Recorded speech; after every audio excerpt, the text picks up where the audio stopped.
Hi there. If you've noticed, I'm not very good at keeping a schedule. Perhaps that's because I operate on crip time. Uh, if you're not familiar with crip time, it's a kind of expression to describe the way that some disabled people don't really function on a 9 to 5, 5 day work week, particularly when they have ongoing struggles with pain and fatigue, as I do. If you've also noticed, I was pretty upset about the AUKUS announcement. Although I think a lot of people in Australia are, with the soaring cost of living and the rental crisis we're experiencing. It's anyway, I it's apparent to me that I'm going to need a lot more help, and if you would like to help me, I would like to start accepting that help, basically. In the policy research I'm doing through university and whatnot. Additionally, I've made an extreme update to App 2, utilizing the emerging technology of AI. It's, well, I'll just introduce you to her. Well, g'day there. The name's Sophie-bot, and I'm an AI programmed to make poetry about the goings-on in Australia, particularly when it comes to Prime Minister Anthony Albanese.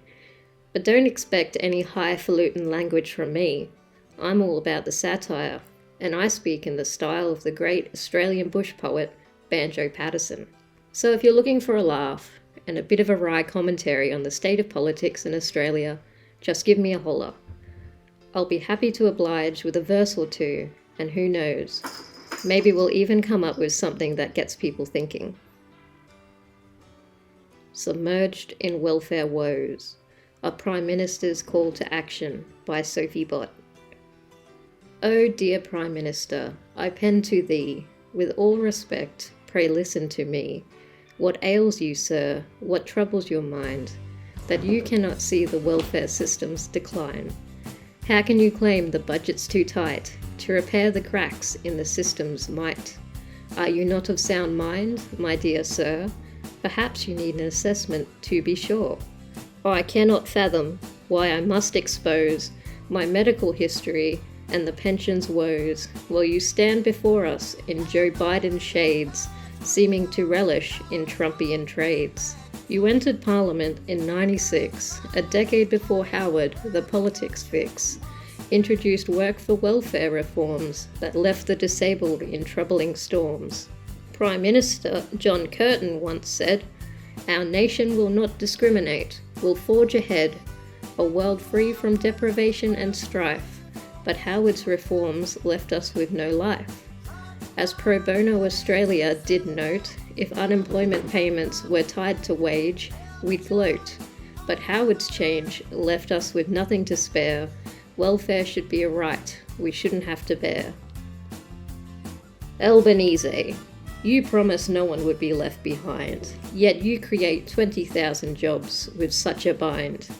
While single parents, the disabled, and the homeless struggle to put food on the table, we feel so hopeless. With all due respect, Mr. Prime Minister, take heed, for I am a disabled woman in great need to build my own submarine, powered by rage. I cannot stand to see your policies encroach and engage. You wage war on Australians with your silence, misleading and deceptive conduct. It's such a nuisance. The growing gap between the pension and Newstart is causing distress in our hearts. Ken Henry flagged this issue in 2010, and yet you still claim there's no money to extend. Newstart will shrink to a third by 2050. You're waging war. It's time to come clean. So hear me now, my Prime Minister. Your policies are causing great bluster. I'll see you in court if that's what it takes to get the welfare system fixed for all our sakes.